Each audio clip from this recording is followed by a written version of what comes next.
குழந்தைக்காக ஏங்குபவர்களுக்கு மட்டுமே இந்த வரிகளின் வலிகள் புரியும்.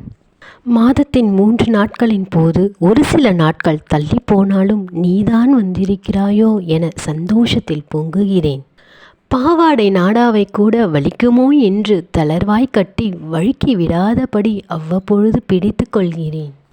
காட்டன் புடவைகளை தவிர வேறு எதையும் கட்டுவதில்லை, வெப்பத்தில் நீ கலைந்து விடுவாயோ என பயந்து. கலவை என்பதே மனதையும் உடலையும் ஒருமிக்க செய்யும் ஒருவித தியானம் போன்ற மெய்மணர்ந்த உணர்வுதான்.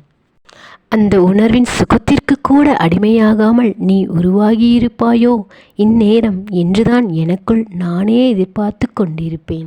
என் வயிற்று தொப்புள் என் தாயை நினைவுபடுத்துகிறது, நான் தாயாகாமல் இருப்பதையும் நினைவுபடுத்துகிறது.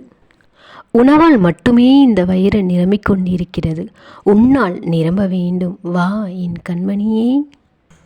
உணவை சுமந்தது போதும், உன்னை சுமக்க வேண்டும், வா எங்கே இருக்கிறாய். அம்மா என்று யார் அழைத்தாலும் உன் ஞாபகம்தான் வருகிறது.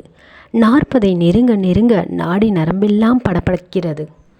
உன்னை சுமக்க முடியாத என்னை ஏன் சுமந்தாய் என்று என் தாய் மீது கோபம் வருகிறது.